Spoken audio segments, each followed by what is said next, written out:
This is a free download from the BBC. For more information, go to bbc.co.uk/podcasts.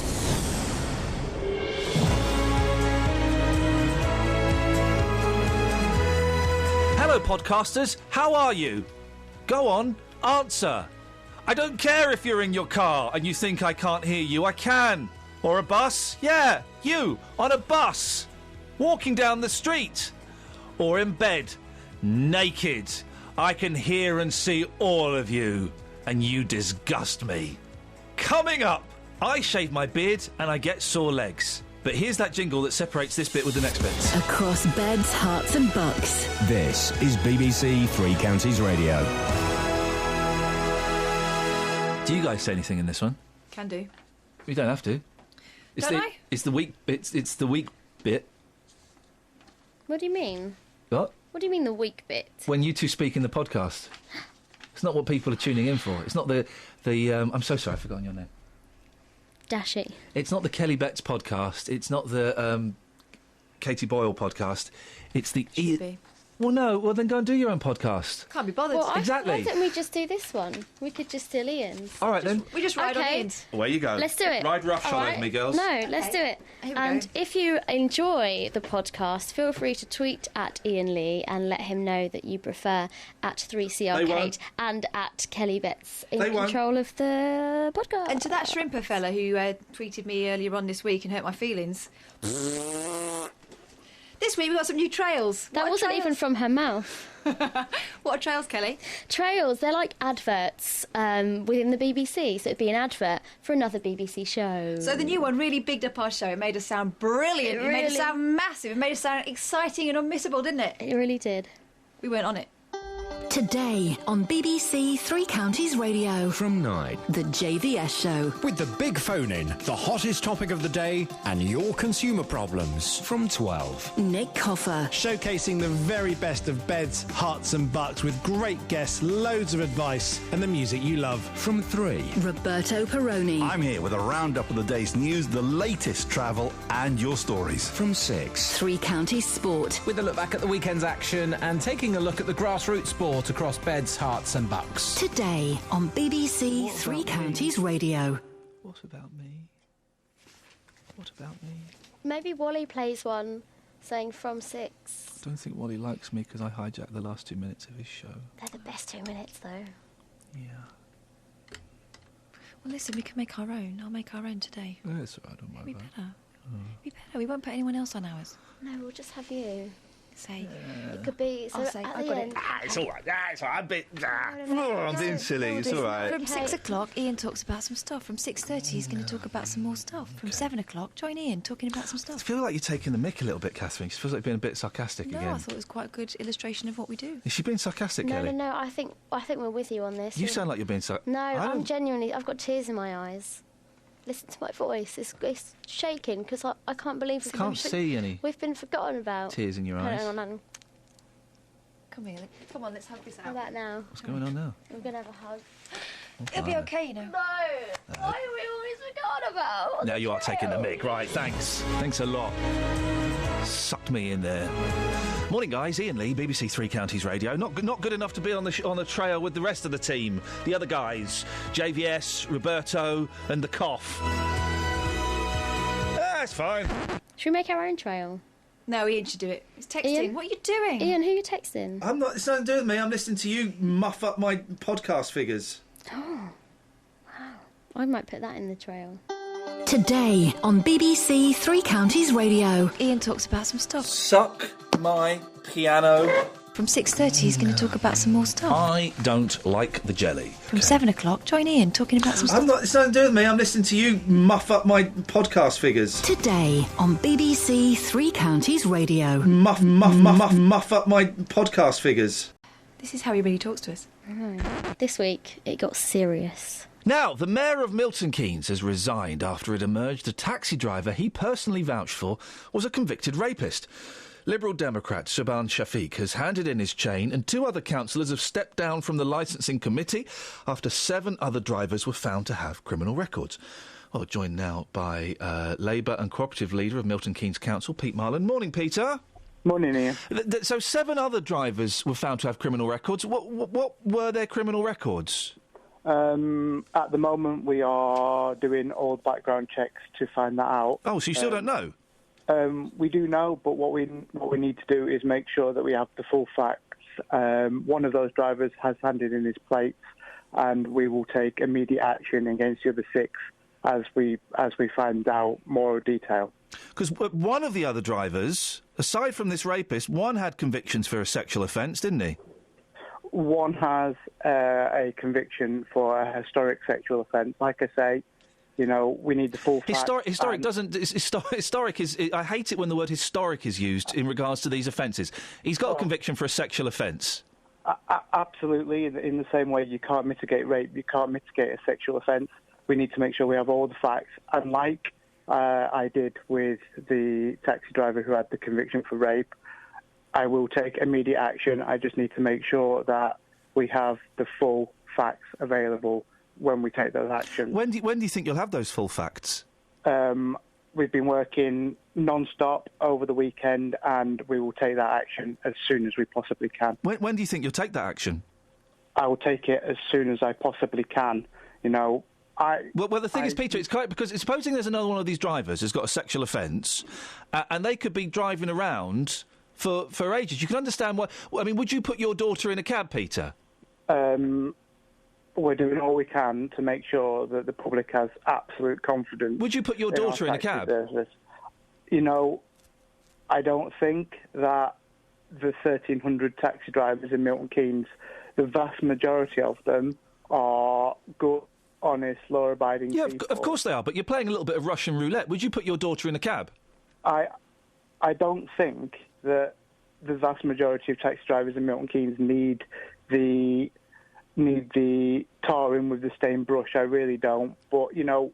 Would you put your daughter in a cab, Peter? We're working absolutely to make sure that people can put their daughter in a cab. At the moment, I will take action to make sure that people can put their daughter in the cab. Can I ask you a question? You know, Can I ask you a question? Of course you can, yeah, of course you can. Would you put your daughter in a cab, Peter? You know, I'm not Michael Howard, and you're not Jeremy Paxman. You know... I know, it's a simple question. Would you put your daughter in a cab? The fact that I've asked it 8 times and you've ignored it implies to me that no, you wouldn't, which implies to me that you don't think the cabs are safe. I think our cabs are safe. Would you put your daughter in a cab?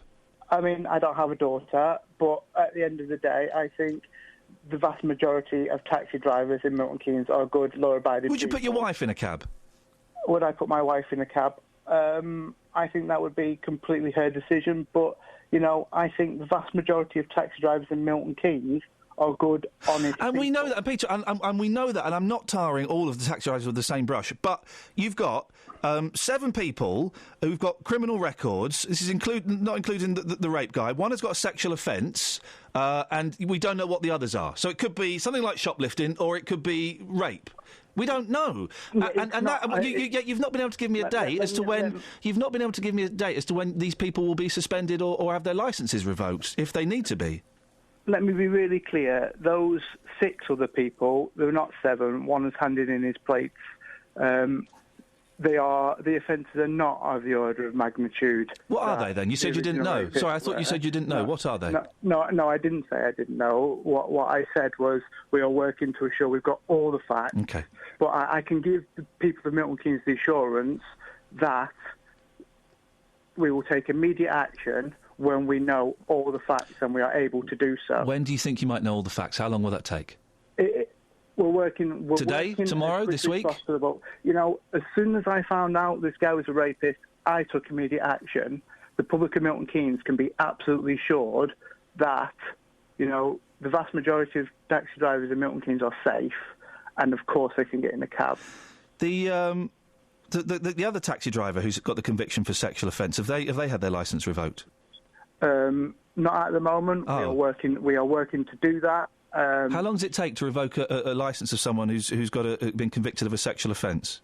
Well, unfortunately, the law is quite clear that that's been taken into account. But what I will do is make sure that everybody who drives a cab in Milton Keynes is safe to do so. Even the fellow with the sexual offence? this is such a difficult situation. Yeah. It doesn't seem that difficult. If there's a taxi driver driving around who's got a conviction for a sexual offence, well, you don't let them be a taxi driver. No, you're absolutely correct, and I would wonder why he is and why the panel took that decision. But what we need to do is make sure we have all the facts available so we can take that decision. Peter, when do you were these offences known when they got their licences? They would have had to be declared, yes, and therefore what we need to do is make sure that we take action in the proper way. Give us a timetable. Come on, Peter, because there will be people who'll be a little concerned. Give us a timetable. Is it today? Is it this week? Is it this month? Is it this year? Give us a vague idea. And you don't think I'm not concerned about this. Don't, for any reason, think that I'm not concerned about this. Give us a vague idea, a vague timeline of when this might be resolved. We found out about this. We've done all the work to make sure... I know. Just give us a vague timeline. But it will not be any length of time, What? It will not be any length of time. We need to do it properly, and we need to make sure that person could not get back on the road if we did revoke the licence. But, Peter, just vague... I've got no idea how these things work. Is it today? Is it this week? Is it this month? Is it this year? It will not be any length of time, so, That doesn't mean anything, sir. It does mean something, and what it means is... It will be some length of time, Mr. Marland. It will, obviously, but what we need to do is make sure we've got the full facts, and therefore what I'm hoping is that we can take that action very, very quickly. Very quickly. If you're a regular to the podcast, and why wouldn't you be, you may remember that Matt Allwright stood up for Dave Luton, saying that Iain was too hard on him, which I think was a fair point, even though Dave thinks his name is Mark Watts. This week a beautiful friendship blossomed, didn't it, Kelly? Yeah. It's quite lovely. And then it came to a shuddering halt. Right. Shall we get a celebrity on the show? Shall we call up Matt Allwright? Yeah, I've got his number. Yeah, it's 077... 7? Yeah. 777. Right. Oh, I shouldn't be doing this on air, should I? Hang on a minute. Right, hang on a second. 777. Hang on, I shouldn't be doing that. Thanks, guys. I nearly gave out a top celebrity... Just tweet it. Phone number. I'll do both of them. Right. No, don't. Oh, dear, I saw that. You made me look at that last week. I didn't make you. You did. You told me to Google it, so I did. I think that's his number. Hurry up. All right, mate. He can only do till 8:26. Yeah, I know. He's going to be busting out of an old lady's television. I'm EMPSing you. Thank you. Kelly. Right, okay. Oh, I don't get it then. Well, no, you don't. You can't have his number. You know why you can't have his number. You're like a dog on heat when Matt Allwright's... I just like it when he does the old Welshman. Now. OK. Do you want to get Dave on as well? What? Have you written down... Oh, hang on.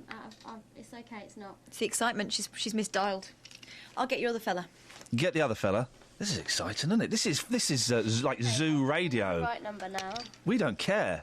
No, you've given me too many digits. I've not given you too many digits. You have. Hang on a minute. Hang on. Oh, yeah, get rid of that first. Get rid of the second 8. The second 8? Yes. OK. Try that.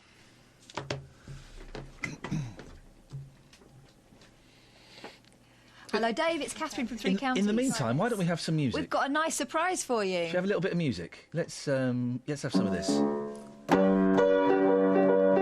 I'm playing the piano really well. Oh? That's me on the piano, guys. Yeah.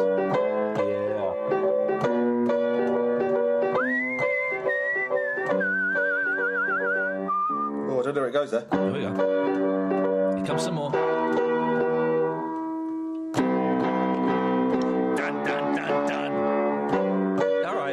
Thank you.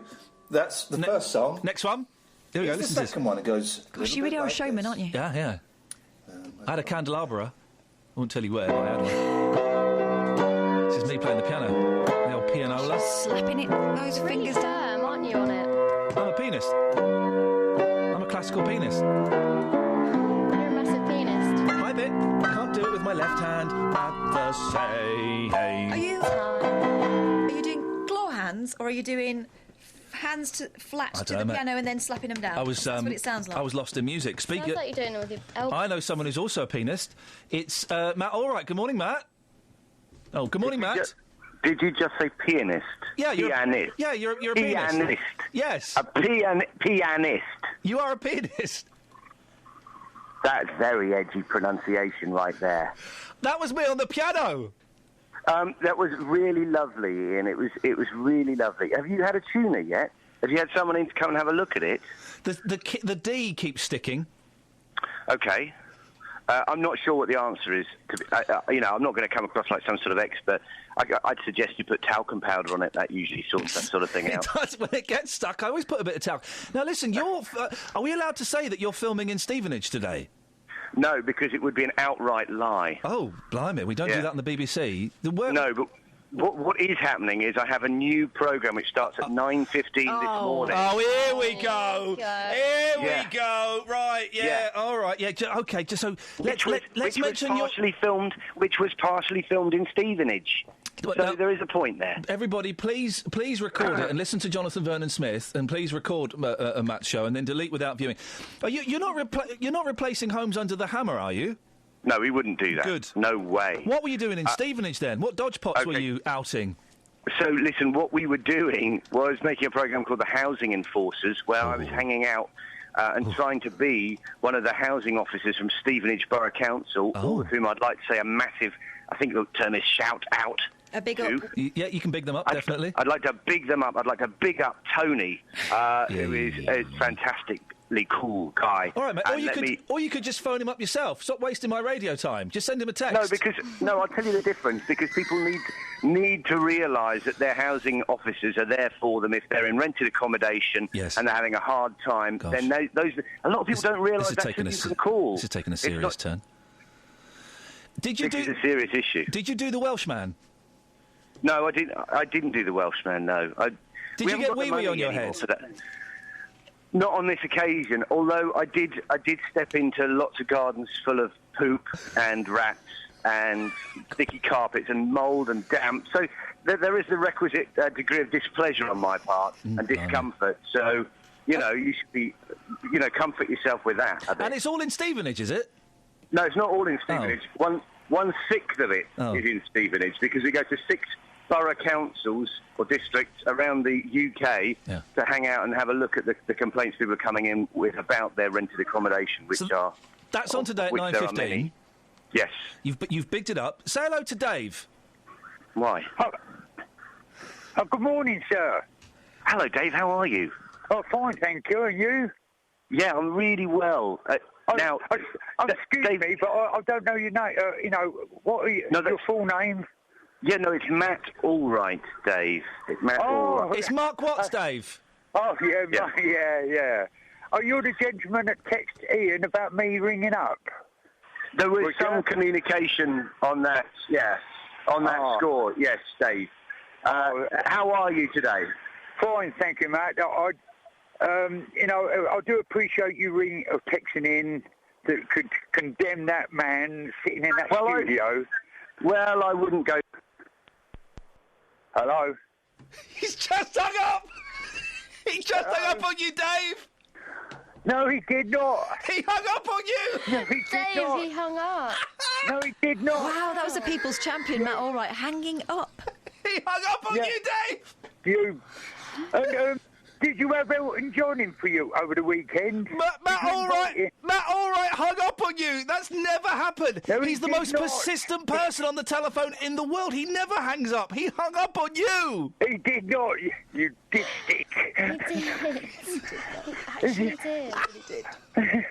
Catherine, did you switch him off? No, honestly, I don't know how to break this to you. What's that? He hung up on you. He did not. He's a very rude man. No, he did not. He's a very rude man, and he should know how that feels as well. I should be writing to him personally. You dipstick. Oh, here we go again. Hello? Hello? Did you have Elton John in your house over the weekend, playing that piano?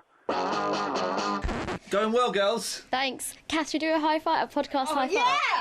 It was a question. Let's do it. Let's do it with our chest. Let's bump. You do this. Oh, actually, you're quite low down. That's winding. Sorry about that. You want to hear some words that people don't say anymore? Always. Like Ian, Lee.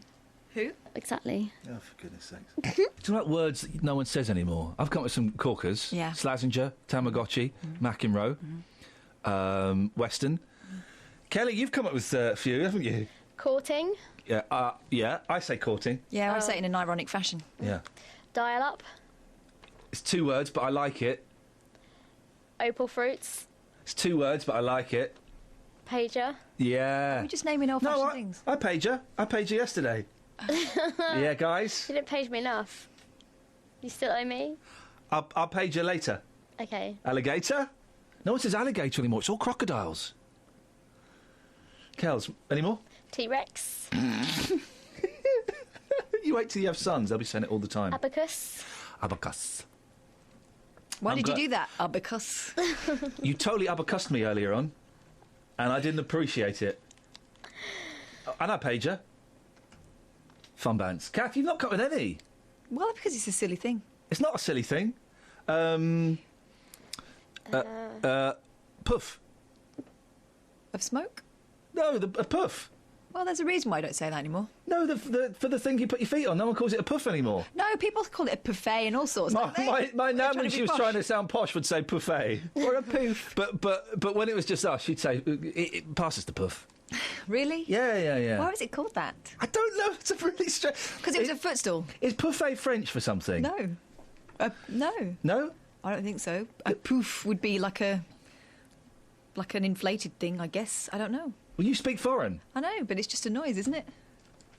Justin, any words that no one says anymore? Puff.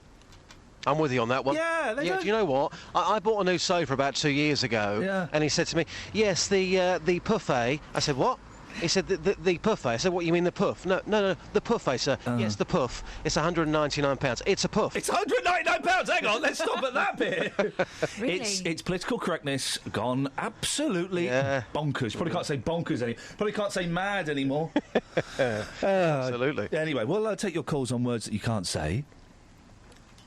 08459 455. Am I steering this ship on my own, guys? Well, yeah, 'tis your job. OK, yeah, so it is. Hang on a second. Let's just have... Your name is above the door. Thank you.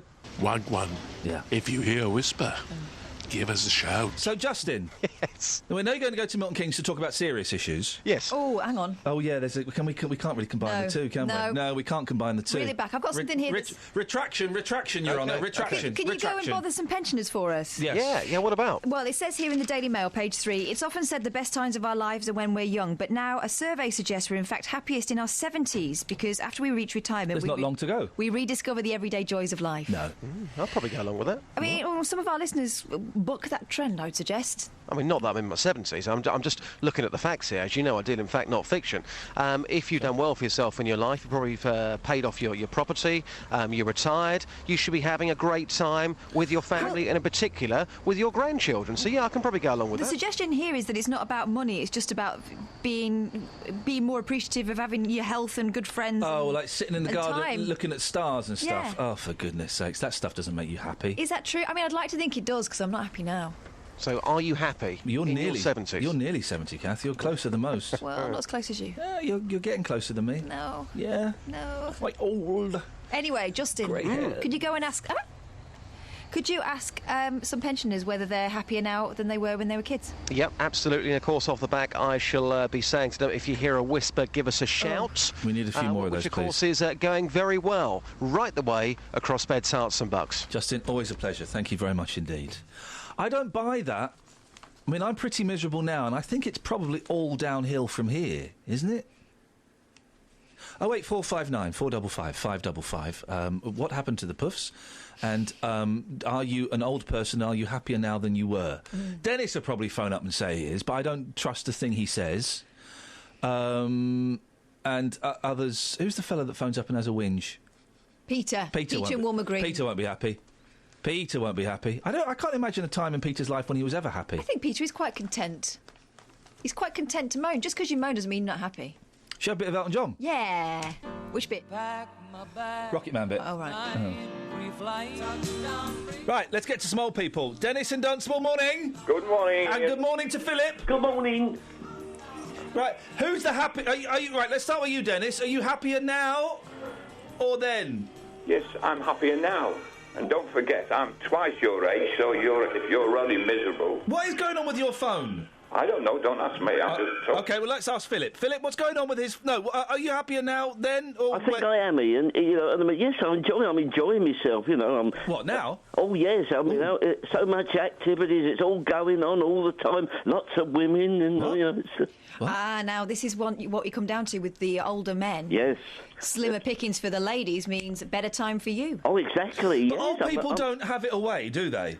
Oh, I don't know. I mean, I'm not going to answer that. No, OK, good, because that would be horrible. That's a bit too personal. Bit too fresh. Let's just say I've got a big list of... big what? Of lady friends. Oh, yeah? Yes. Got a little black book? Oh, yeah, well, and a magnifying glass to read the names? I've got 2 black books. What? Philip. Yes, I know. I know. You know, it's it wasn't my fault. I mean, you know, just they keep getting added to the book. Yeah, and do they know about the other ones? I think some of them do. Yeah, because sometimes the two come along together. See, Dennis, you played this game all. I know. Yeah, you played this game all wrong, Dennis. You've been married for however many years. Yes, but I'm twice as happy as you are to start with. Oh. Don't forget, I'm twice your age, and you say you're miserable now. Ah.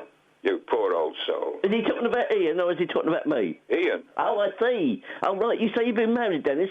For how many years have you been married? 65. Ah, well, do you know, I sometimes think, you know, that I would have liked to have been married. I never was. But, you know, I mean, you know, I can imagine, you know, it's got its advantages. You've only got to pick the right girl in the first place. That's the thing, is finding her, isn't it? That's the problem. And then when you've lived with her for a long time, you couldn't run after another one. You haven't got the energy. Oh, is that what it is? Yep. Can't you buy things, though, to help you? No, yes. Well, what I do, I get out of bed in the morning, exercise, I kick the bucket. Oh, yes. Every morning. And when it doesn't hurt, now I'm dead. Oh, right. Oh, I kick you know, when I usually stub my toe on the bed or something, you know. Yeah, well, I do it with the bucket. Oh, the bucket. Oh, no, I haven't got a bucket. I'm training myself to kick the bucket. Oh, I see what you... Oh, yes. I see. No, but there's so much going on, isn't there, Dennis? Of course there is. There's so much to do every day. Three Counties Radio. The northbound A1. You done yet?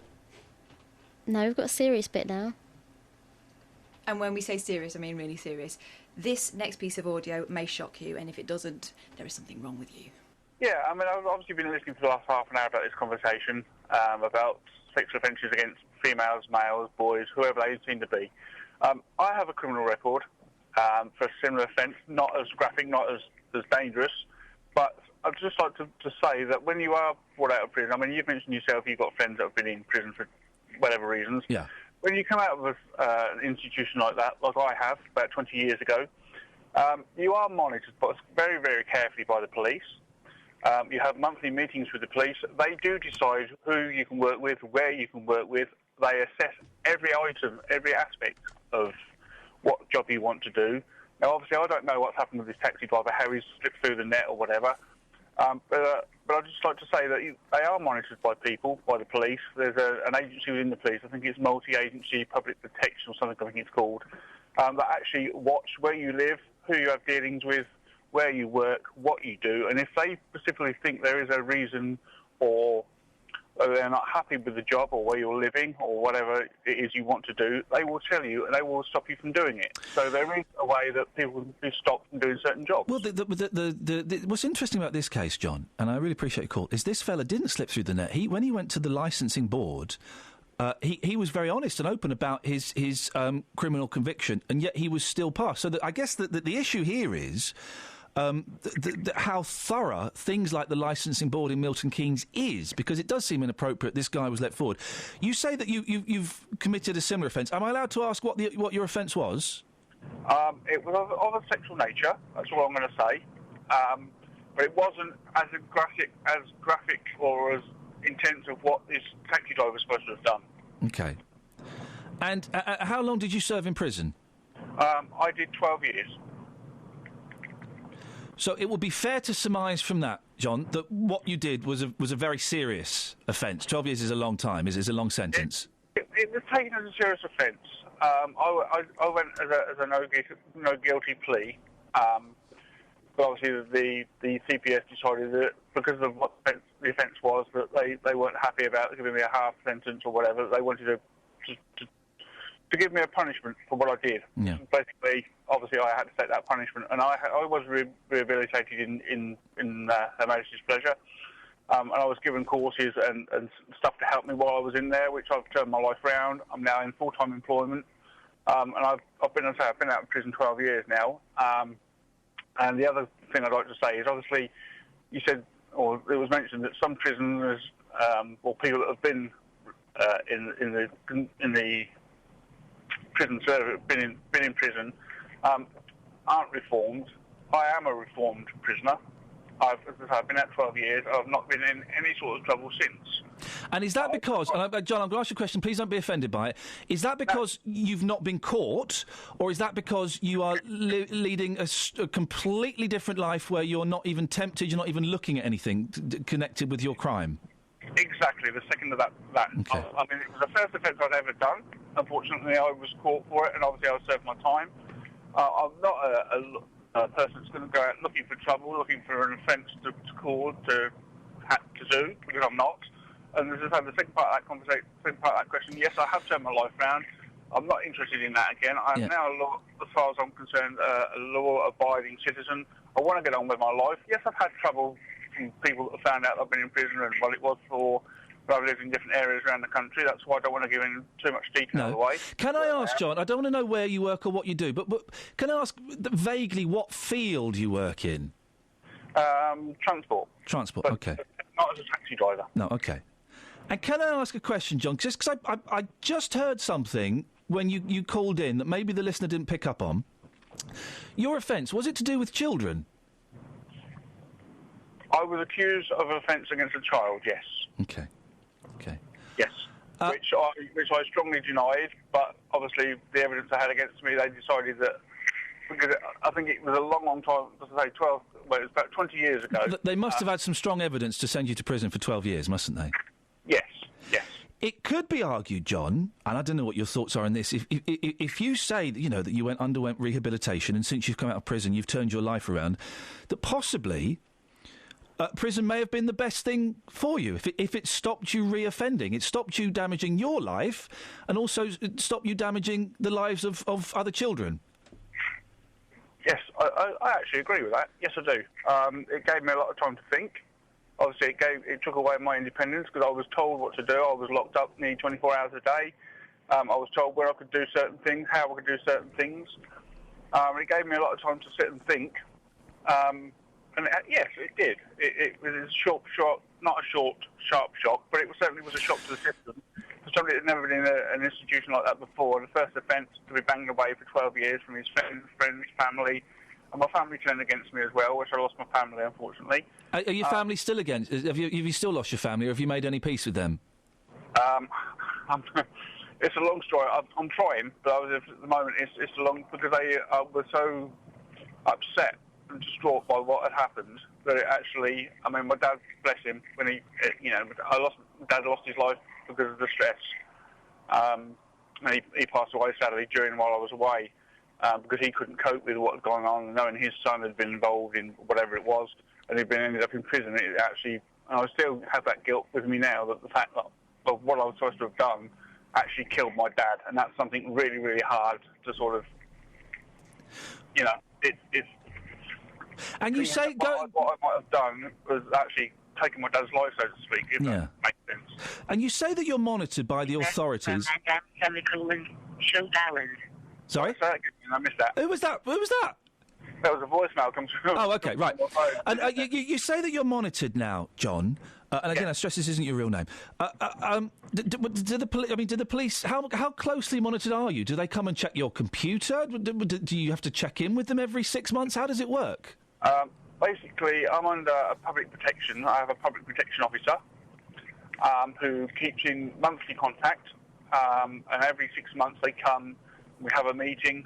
They either come to my home where I'm living, or I go to the local police station, and we sit and have I was going to say a social meeting, but it's not quite a social meeting, but on that sort of level, where we sit and have a cup of coffee, we have a chat, they ask what I'm doing, how I am, if I've had any problems, is there anything I need to speak to them about, have I got any issues that I need to speak about, and they basically just keep an eye on where I'm living, that people in the area are sort of not respecting me, because I think that's the wrong word, but that I'm not getting any issues from anybody locally, and they keep an eye on where I work, that I'm not having contact with certain people that I'm not allowed to have contact with.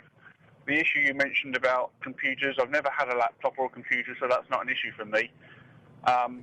So yes, they do keep quite a tight eye on where I am and what I'm doing. Do you find, John, that you have to, how can I phrase this delicately? I don't think I can, so it's going to sound like a clumsy question. Do you find, John, that you have to keep out of the way of temptation? Are there certain areas, certain places, for example, I don't know, schools or sweet shops or things like that, that you have to avoid for your own safety? Yes, there is. So that desire, for want of a better word, is still there to a certain extent. No, it's not that desire. It's not there to a certain extent. It's just the fact that obviously when I was away, I was told there are certain places that, for your own safety, you don't want to go anywhere near. Okay. And there are certain places now that I won't go anywhere near for my own safety unless I have somebody else with me who knows my offences or knows what I did, and is there to sort of just say, come on, just move away from that area. You don't want to go there because of, not that I'm saying that I would ever reoffend again, because I'm hoping, and so far it's been 12 years and I've touched wood, it's not happened, but just in case I did, and I wouldn't expect it to, but yeah, there are places that I wouldn't go anywhere near. And finally, John, listen, I could talk to you all morning, but we've got to move on. I really appreciate your call and your honesty. It's a very brave thing for you to do. Finally, I've noticed as well, you keep flipping and flopping between saying that the crime you committed and then actually saying that you didn't commit a crime. What do you think about what happened? I think I was in the wrong area, wrong situation, wrong time. I was in the wrong place. And the person that accused me of what happened, I just feel I was in the wrong place at the wrong time. Did you do it? Did you commit a sexual offence against a child? No, I didn't. Yeah, the CPS and the legal system found enough evidence to send you to prison for 12 years, and you've admitted yourself this morning that you've had to undergo a lot of rehabilitation to kind of tame those impulses. Yes.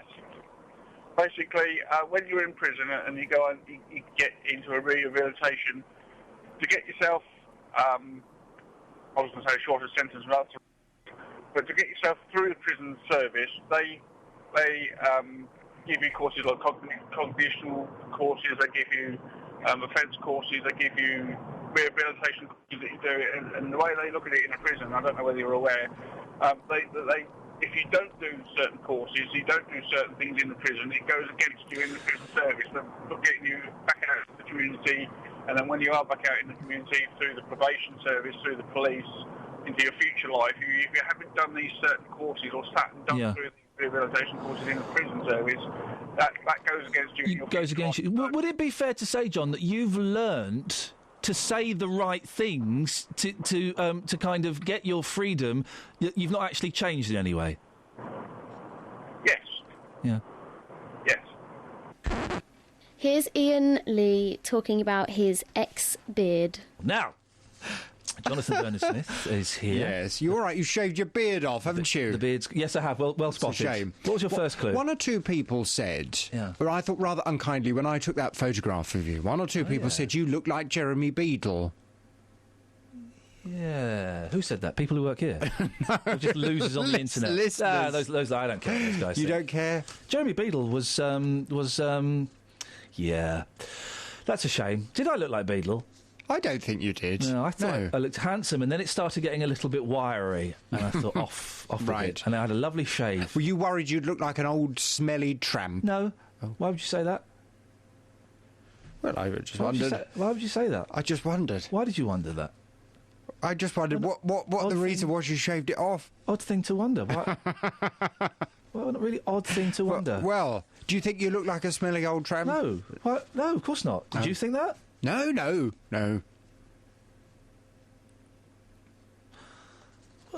What's on your show today? Coming up on the big phone in this morning from... Here's Iain Lee blathering on about his poor, energetic legs. I've still got it! I can see! Yeah, I know. Flipping heck, put it away. BBC I Wonder asks intriguing questions and Google reveals thought-provoking answers. As one question is answered, another is raised. Google it, mate. The discoveries are endless. I'll Google it. BBC I Wonder. Go to bbc.co.uk/I Wonder. Here's a question for the BBC. Why do people get their nipples pierced? Why do people do that? I don't know. Why would they Seems like anything that sticks out gets pierced these days. Flipping heck.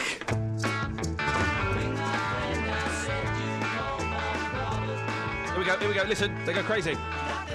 Yeah. And it finishes. It finishes, but they still have a fade at the end. That's weird, isn't it? It's nice, isn't it? It is nice. That they're appreciating their GP. I might listen to that album later. Revolver. How do they do a fade? Do you think they're all playing? They and stepped away from the microphones. Yeah, of course they did. Of course they did. I need to see a Dr. Robert. Not that Dr. Robert. He was a drug dealer. I'll sort you out. What do you need? I need something. I've got the energy in my leg. My right leg is so energetic. L'energy. L'energie. You need a massage. Yeah. Yeah. There it is. Not by me. Oh, Kath? No. Hey. But have you got matching socks on today? Pretty much. Oh, nice. Close as. So I've got the twitchy leg thing. There's no cure for that, is there? So people have killed themselves. This is no joking matter. People have killed themselves because of the twitchy leg syndrome. I had it all last night. I had a bath with bath salts to try and ease it. Didn't ease it in the slightest. I'm just splashing away in the bath. I think the more aware you are of it, the more you think about it, the worse it gets, doesn't it? No. You just exercise. That's like saying the more aware you are of... all right, Kels. The more aware you are of a headache, the more it is. Yeah, no, what you need to do is notice it's there, move on. I got twitchy leg. Move on. Instead of notice it's there, Google it, think about how you're going to cope with it, think about what you need, think about who's going to give you a massage, think about your socks. Have you Googled it? You're spending too much time on that leg. I can't stop, it won't stop twitching. Have you I Wondered it? I lost, what's that fella's name? Evan Davis. I Wonder. I told you that I convinced my wife that Evan Davis was blind, didn't I? Did I tell you that? Well... Guys? He does have the ability to look in two corners at the same time. Yep.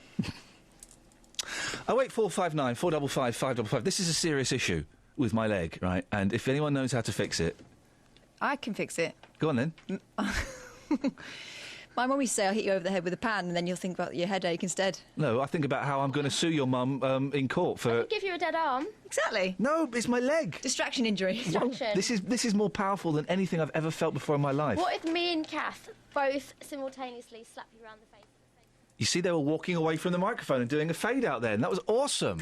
So Iain had loads of calls this week disagreeing with him, and rightly so, because Iain says, you know Elvis? Elvis is rubbish, and he's really overrated. What a load of old guff. Don't punch me! He only had 5 good songs. Here he is saying it. JVS, stay there. I have a VIP mystery angry caller on the line. Good morning, VIP mystery angry caller. Who's this? Sorry?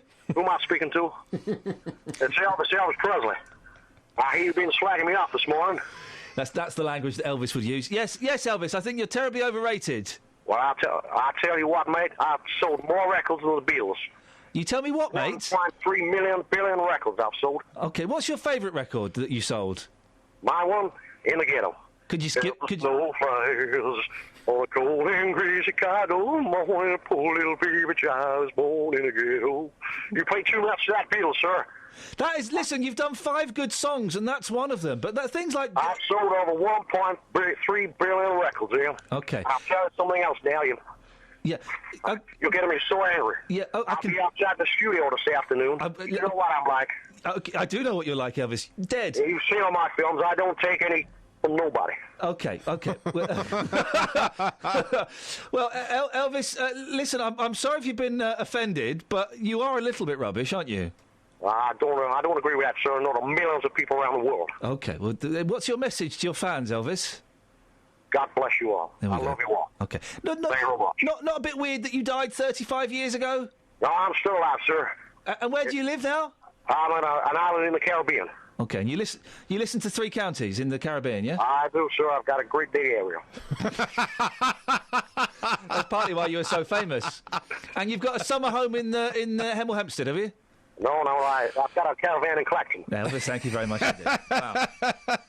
I was just pwned by Elvis Presley himself. God. You were. That was it. It was him. It sounded like him. I thought he was dead as well. I thought he died. He's clearly not. Yeah, he's got an island in the Caribbean and a great big area. Well, good for him. Well, that's lovely. Still rubbish, though.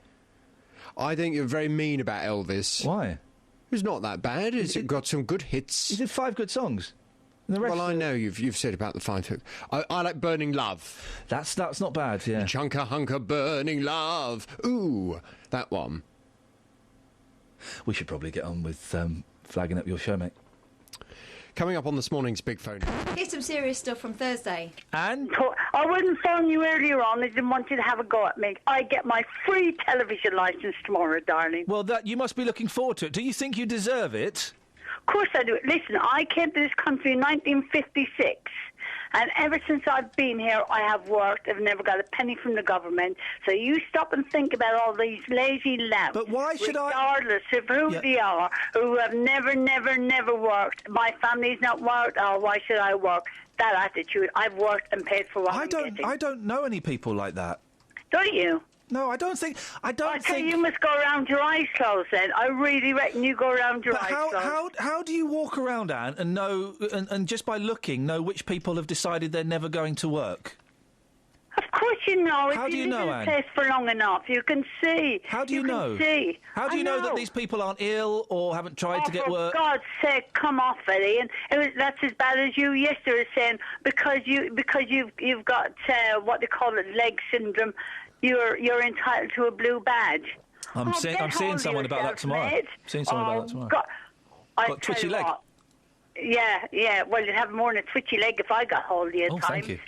That's all right, but not what you're thinking. But how do you know, Anne, just by looking at people, that they're lazy? For goodness sake.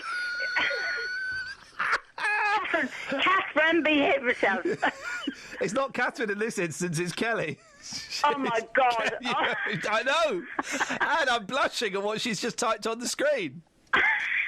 Anyhow, Ian, I've been listening to you this morning. Yeah, it's good, isn't it? And I did like that lady who gave you as good as you were giving. Yeah, in fact, she gave you better than what you were giving. Yeah, well, I pwned you, didn't I, Anne? No. Yeah, I totally pwned you just then. Do you not remember? Just then I owned you. No, I thought I've got to let him know I am getting my television licence tomorrow. I don't think... why should I pay for you to watch Cash in the Attic and flog it? Oh, don't be silly, I don't. Anyhow, that is not the point. I have paid for it ever since I came to this country. Stop and think about those lazy people. Those who? Those lazy people who do not want to work. And then again, there's those people who do go to work, but they beat the system all the time. And television... I know quite a few of them. Television is a luxury, not a right. If you can't afford the television licence, you shouldn't have a television. Go and read a book. Old-fashioned telly. Darling, I can't afford it. Well, then pay it. If you can afford it, why are you getting a freebie? Because I bloody paid for it, excuse me. Never make me swear. And lovely to talk to you, my dear. Take care. Yeah, take care. Bye, dear. Bye. Bye, Anne. Here's some classic bants from Thursday's show. We've had no feedback on it, Just. Put the question out there again, please. It's a genuine question. You came into work this morning, Ian. You said you had a bit of a headache, so I gave you a massage, which he was very impressed with, by the way. Very sensual. Ladies, get in there. Now, normally when people go for a massage, they have these bizarre whale sounds in the background to try and relax you. Yeah, a bit like that. Who gets paid for that? Who gets the royalties on that? If any artist went into a studio or any artist was recorded and their music was sold, they would get money. So who gets the money? Do the whales get the money? It's a genuine question. That was actually a monkey, I think. Snake! So what was the question? Sorry, Justin. I was so impressed with Kelly Bett's dolphin. You're welcome. Whale royalties. Yeah. If a whale gets recorded and their music gets put onto a CD, who gets paid for that? Are you serious, mate? I'm being serious. Who gets paid for that? Yeah, but he actually thinks... Well, there are two worrying issues here. One, he thinks these things. Two, he then says these things out loud. Three, he says them on the radio. Yeah. Justin, people are with me. If, for example, the whale got paid, what do you think they'd spend it on? It will go into a whale fund. And then what? Would the whale get it? Delicious fish. Are you picturing a whale in Sainsbury's? Quite possible. Plenty of those in my local Sainsbury's. Oh, Ooh, Justin. Sorry. Now, we've sent you... Well, 08459 455 555, if anybody... You all right, Kath? You laughing at Justin's... He's a cheeky boy. Isn't he, just? He's some really serious stuff from Friday. Dog bans. What was Justin banging on about dogs earlier on? Dogs like homework, fact, according to Justin. Oh, flippin' it's embarrassing, isn't it? He was talking about a Great Dane that ate 43.5 socks. Obviously, 44 was just too many. So Pedigree Pete has called in. Morning, Pete. Good morning, my friends. Well, let's not jump to conclusions yet. What have you got for us? As you know, I show dogs and that, so I've got one or two. And I was walking one of my dogs over on a local park to where I am. Yeah. And obviously they play around like they do. Don't and they? One of my dogs came across a young child's goalkeeper's glove. You know, the biggest glove? Oh, yeah. And that was swallowed whole. Oh, blimey. And thank God for soda crystals, because that's what the vet, I phoned them and said, soda crystal, and the glove was brought back up whole. Soda crystals? Yeah, soda crystals. Apparently well, if you have soda crystals, it makes them sick. But that's what the vet said. Lucky enough, we had some under the cabinet, under the sink, and the goalkeeper's glove was brought up straight away. And did you give it back to the child? I couldn't find it.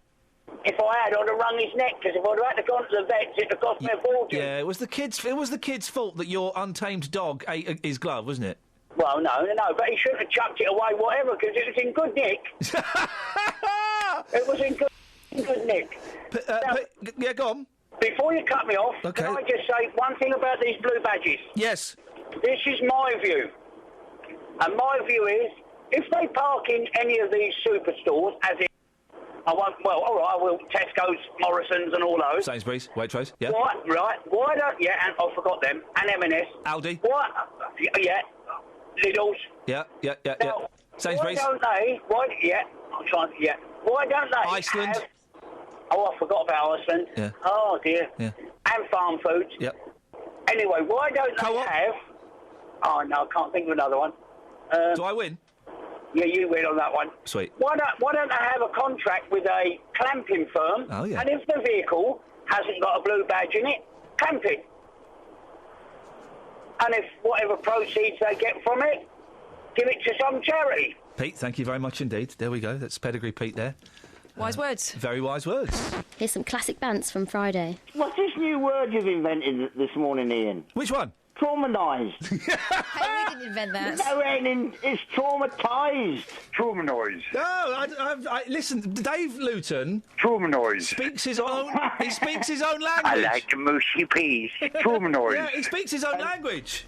And I'm sorry I had to bring that down on Justin, him losing his pay for tomorrow. Go on. Well, Justin's here. You can speak to him now. All right, Hello, Andrew. Justin. How are you, boss? Yeah, I'm sorry. The tension between these two. As payback for you trying to diss me yesterday, I thought, no, I'll have to punish him. What can I do? I don't want to be too severe. Just a day's pay.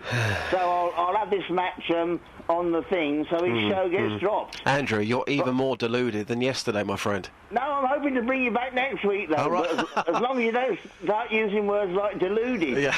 Oh, the power you have, Andrew. The power. Well, of course, Justin. Yeah, absolutely. Andrew, nice to talk to you. Have a nice weekend. And you, Ian. Ta-ta. I do love the simmering sexual tension between you. You hate him, don't you, Just? No, in actual fact, he's actually a top man. But it's not what you were saying in the office this morning. I was saying yesterday that he was very, very wrong. I had a lot of backup yesterday, actually. People on the streets this morning saying to me, my views yesterday on benefits were absolutely spot on. It's a shame they didn't say it into the microphone yesterday. Yeah, it's a shame. It's a shame.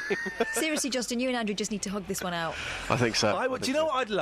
Right, I would love to hear a show with you and Andrew. An hour, 2-hour show where you discuss the politics and the news stories of the day. It would be wonderful. I think I'll leave that one, if that's okay. I think I'll stick to playing the UK and American charts from a certain weekend back in the day. Now, listen, you... Don't laugh at him, Kelly. That's his job. Although it's not tomorrow. He's been dropped. I've been dropped tomorrow for the football. Oh, that's the best trail ever. What? Shut up, Bets. Listen, you produce a programme about unsigned bands and artistes, yeah? I can sing. Where's the call? You're not Typical BBC discriminating. You're not good enough.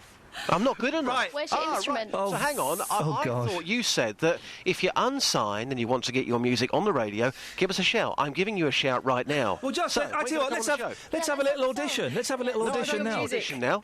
I'm not giving it away now. I want my fans to tune in and lift the audience on BBC Introducing. I'm trying to do people a favour here. Where do you get your inspiration from for writing music?